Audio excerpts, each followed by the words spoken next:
May mga lalaking mabait, maalaga at handang ibigay ang lahat. Pero sa huli, sila pa rin yung hindi pinapansin, nilalaro o mabilis palitan.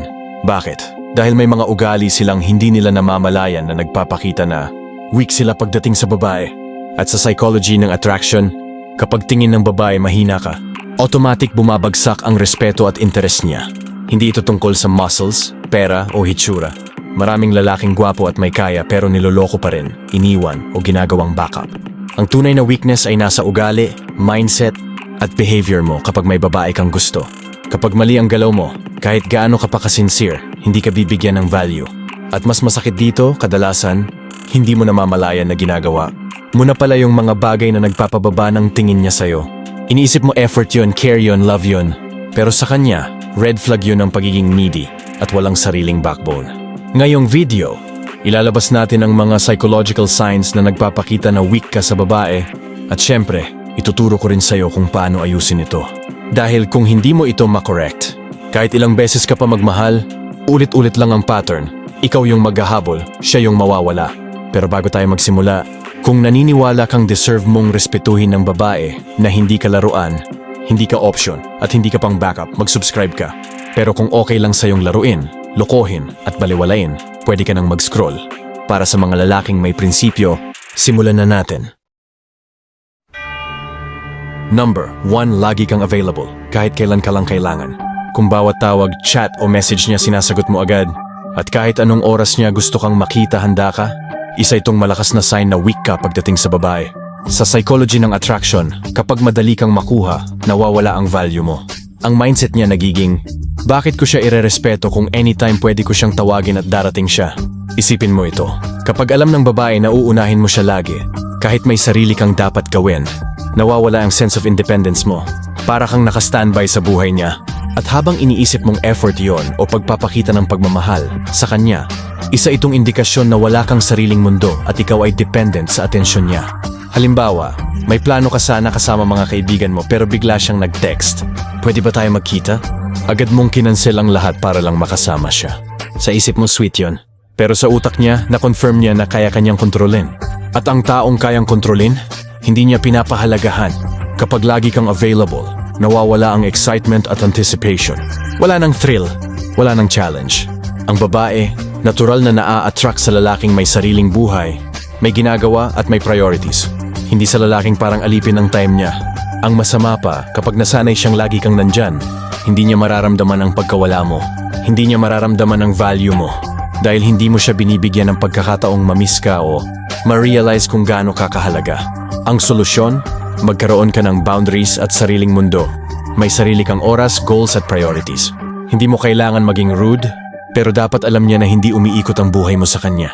Kapag nakita niyang may pilihan ka, may backbone ka, at hindi ka nag-give up ng lahat para lang sa kanya, doon, nagsisimula ang respeto at attraction. Number 2, lagi kang nagpapaliwanag at nagsosorry kahit wala kang ginawang mali. Isa pang malinaw na sign na weak ka sa babae ay kapag lagi kang nagsosorry o nagpapaliwanag kahit hindi mo kasalanan. Yung tipong konting tampo niya, konting pagbabago ng mood, bigla kang nagpapanik at gagawin mo ang lahat para ma-please siya. Sa isip mo, ginagawa mo ito para mapanatili ang harmony. Pero sa psychology ng attraction, ang dating nito ay wala kang backbone. Halimbawa, nag-message ka pero hindi siya agad nag-reply. Nung nag-reply siya na medyo cold, bigla mong sinabi, "Sorry ha, baka naistorbo kita kahit normal lang naman ang ginawa mo." Sa isip mo, respect yun. Sa kanya, signal yun na takot kang mawala siya at willing kang i-adjust ang sarili mo kahit hindi naman kailangan. Kapag lagi kang defensive or apologetic para lang hindi siya magalit, pinapakita mong takot ka sa conflict. At ang taong takot sa conflict madaling kontrolin. Mas lalo siyang nagkakaroon ng power dahil alam niyang kahit maliit na tampo, kaya kanyang paikutin at pagtakbuhin. Masama dito, nawawala ang authenticity mo. Hindi ka na nagiging totoo sa sarili mo dahil inuuna mo lagi ang feelings niya kaysa sa prinsipyo mo. Bawat salita mo may takot na baka may mali ka. At once maramdaman niyang kaya niyang baguhin ang sayo sa simpleng mood swing, bababa ang respeto niya. Tandaan mo, ang babae mas nirerespeto ang lalaking marunong tumindig sa sarili niyang posisyon. Hindi yung laging nagpapaliwanag para lang maging safe. Hindi mo kailangan maging agresibo, pero kailangan mong maging firm. Kapag may misunderstanding, ayusin mo ng maayos. Pero huwag kang mag-sorry kung wala ka namang ginawa. Ang apology ay dapat may halaga, hindi ginagamit para lang manatili sa good side niya. Kapag natutunan mong kontrolin ang urge na magpaliwanag at mag-sorry ng walang dahilan, mas makikita niya na may prinsipyo ka, may respeto ka sa sarili mo, at hindi ka madaling i-manipulate. At doon nagsisimula ang pagbabago ng tingin niya sa'yo. Number 3. Sobrang availability. Lagi kang yes sa kanya. Ito ang isa sa pinaka-common sign na weak ka sa babae. Lagi kang available. Text niya, reply agad. Chat niya ng hi, tatalon ka na parang tinawag ng boss. Any favor na sabihin niya, kahit hassle sa'yo, automatic, sige. Sa isip mo, ginagawa mo to para mapansin at ma-appreciate ka. Pero sa psychology ng babae, iba ang dating. Kapag lagi kang available, nawawala ang value mo sa perception niya. Bakit? Dahil ang utak ng tao ay programmed na hindi i-value ang bagay na madaling makuha. Kung alam niyang anytime pwede kanyang tawagin, anytime pwede kanyang utusan, anytime pwede kanyang kausapin, nawawala ang mystery, challenge at respeto. Nagiging emotional doormat ka. Example situation. May dalawang lalaki. Yung una, pag nag-text siya ng bored ako, sagot agad. Gusto mo video call? Tara na ngayon. Yung pangalawa, nag-reply pero hindi agad, may sariling ginagawa, may sariling buhay. Busy ako ngayon, pero kwento mo later. Guess kung sino ang mas may engage ang babae. Yung may sariling mundo.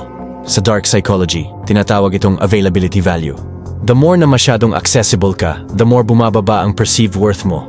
Women are attracted to men who have direction, priorities, and self-respect. Kapag binibigay mo lahat ng oras mo sa kanya, sinasabi mo indirectly, ikaw ang center ng buhay ko.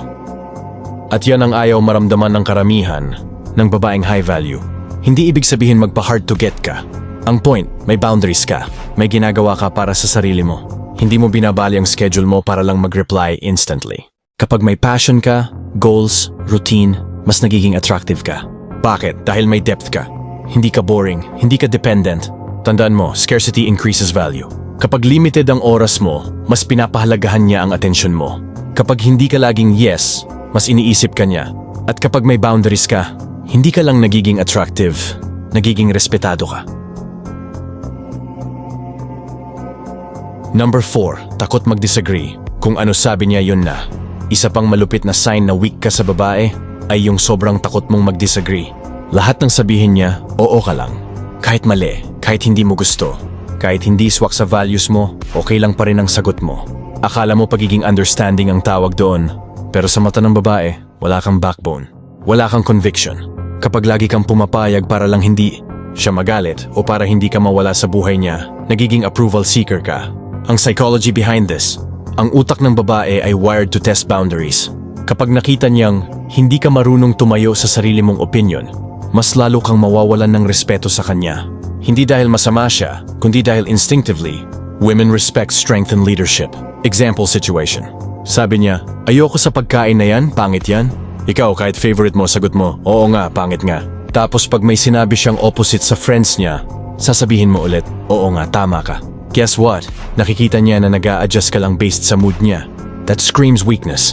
Sa dark psychology, tinatawag itong approval dependency. Ang taong dependent sa validation ng iba ay madaling i-manipulate, i-control at i-test. Kapag hindi ka marunong magsabi ng hindi o hindi ako agree diyan, nagiging predictable ka. At ang predictable, hindi nakaka-attract. Nawawala ang challenge, nawawala ang respeto. Hindi ibig sabihin maging rude ka o argumentative. Ang point, may sarili kang standards, may preferences, may opinion. Pwede kang hindi sumang-ayon habang kalmado at respectful. Kapag sinabi mo, actually gusto ko to, try mo muna. Nagpapakita ka ng leadership at individuality. Yan ang nakaka-attract sa babae. Tandaan, women don't want a servant. They want a man with a spine. Kapag alam niyang kaya mong tumayo sa sarili mong decisions, mas nararamdaman niyang safe, secured at nirerespeto ka. At doon nagsisimula ang tunay na attraction.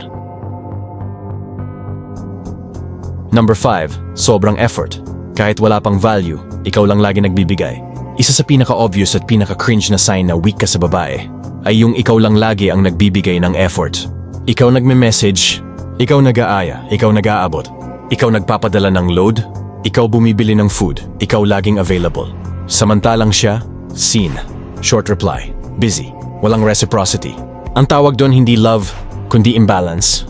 Sa dark psychology, kapag binibigyan mo ng sobrang effort ang isang tao na hindi pa nagbibigay ng kahit Anong value pabalik? Tumataas ang perceived na value niya at bumabagsak ang sayo.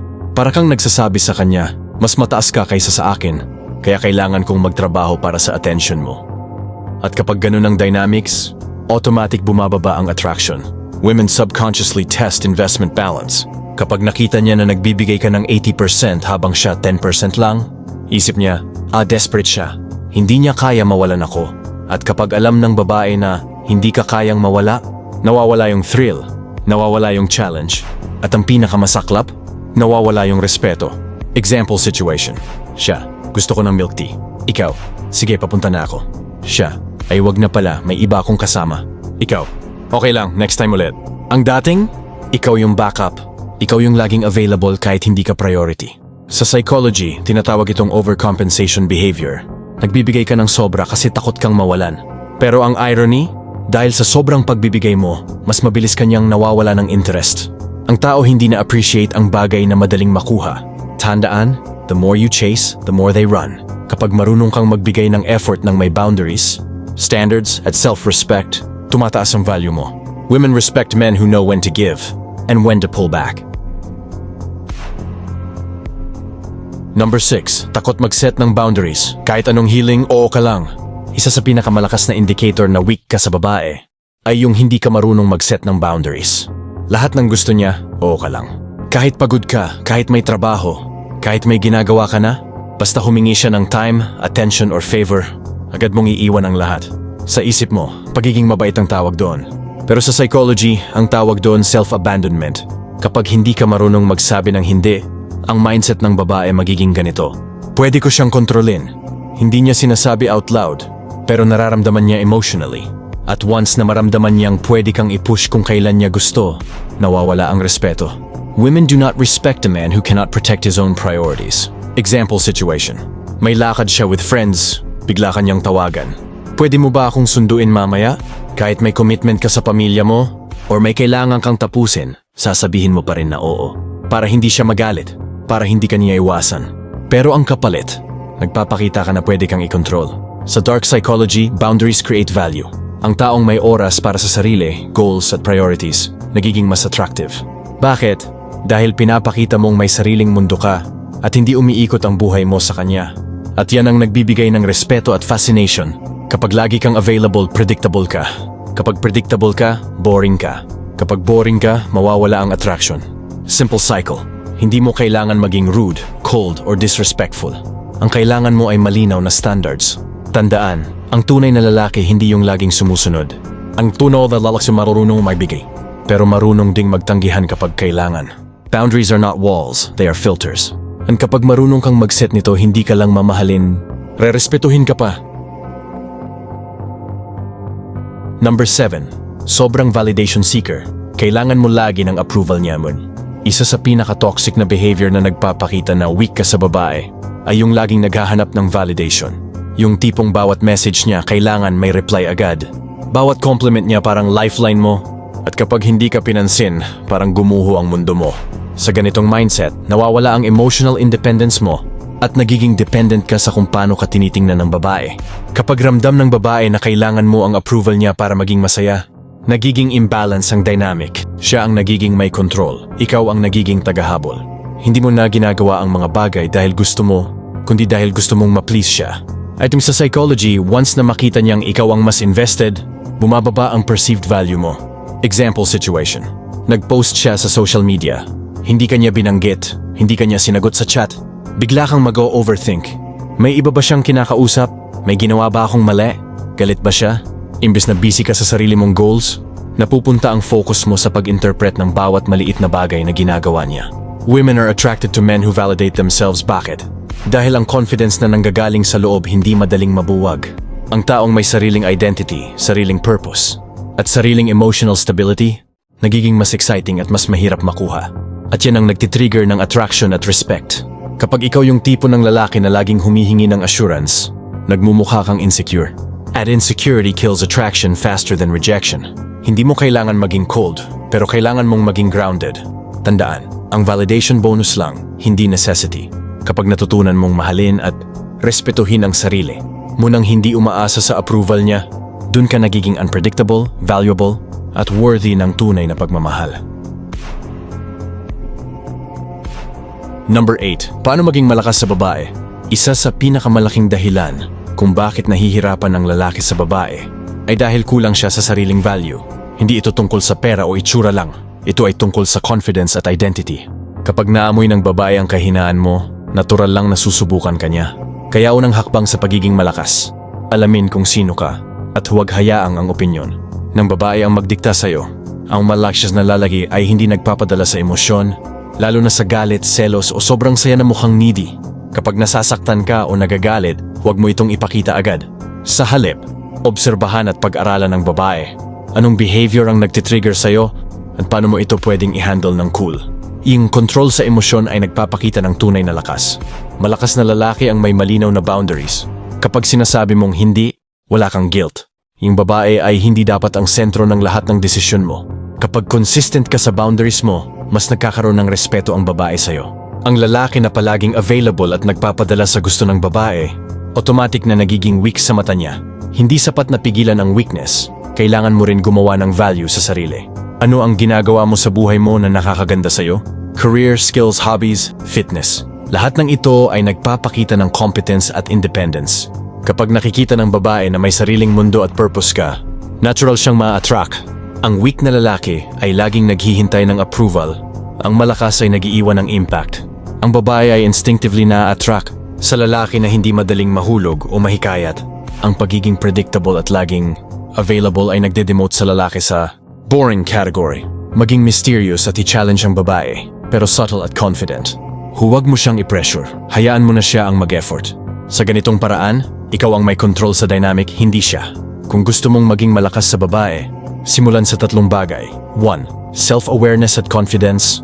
2. Emotional control at boundaries. 3. Value creation and independence. Kapag pinagsama mo ito, hindi lang sa babae ka magiging malakas, sa buhay mo rin. Tandaan, lakas mo sa babae ay reflection ng lakas mo sa sarili mo. Number 9. Confidence over approval. Maraming lalaki ang mahina sa babae dahil laging naghahanap ng approval. Kapag palaging sinisiguro mong nagugustuhan ka niya, nawawala ang respect niya sa'yo. Ang unang hakbang sa pagiging malakas, itigil ang habit na kailangan ng permiso o papuri ng babae sa lahat ng bagay. Ang tunay na lalaki ay may sariling standards at hindi basta-basta naapektuhan ng opinyon ng iba. Kapag may desisyon ka, kumilos ka base sa values mo, hindi sa gusto ng babae. Kapag nakita ng babae na may sariling prinsipyo ka, natural siyang maa-attract sa authority at confidence mo. Confidence ay hindi lamang panlabas na itsura o boses. So ay kilos, postura, hindi paraan ba itong pakikipag-usap. Kapag nagpapakita ka ng malakas na energy, hindi dominant sa masamang paraan, kundi composed at controlled, ang babae ay kusa kang susundan. Hindi kailangan maging perfect. Ang malakas na lalaki ay aware sa sarili niya, pero hindi insecure. Kapag may flaw ka, tinatanggap mo ito ng walang drama. Ang babae ay na-attract sa authenticity at integrity, hindi sa pretend na perfect ka. Maging proactive sa buhay mo. Huwag hintayin ng babae ang magbigay ng attention o validation sa'yo. Mag-focus sa sariling goals, projects at hobbies. Kapag independent at purposeful ka, natural na magre-respect ang babae sa'yo. Sa huli, confidence over approval ang sikreto. Kung matutunan mong kumilos at magmahal sa sarili mo muna, ang babae ay susunod sa natural na paraan. Tandaan, ang respeto at attraction niya sa'yo ay reflection ng respeto mo sa sarili mo. Number 10. Emotional independence. Maraming lalaki ang nawawalan ng power sa babae dahil dependent sila sa emotional na feedback. Kapag laging kailangan ng attention or approval, nagiging weak agad ang aura mo. Ang unang hakbang sa pagiging malakas, matutong maging emotionally independent. Emotional independence ay hindi ibig sabihin na walang damdamin ka. Ibig sabihin, kaya mong kontrolin ang sarili mo at hindi ka basta-basta naaapektuhan ng mood ng babae.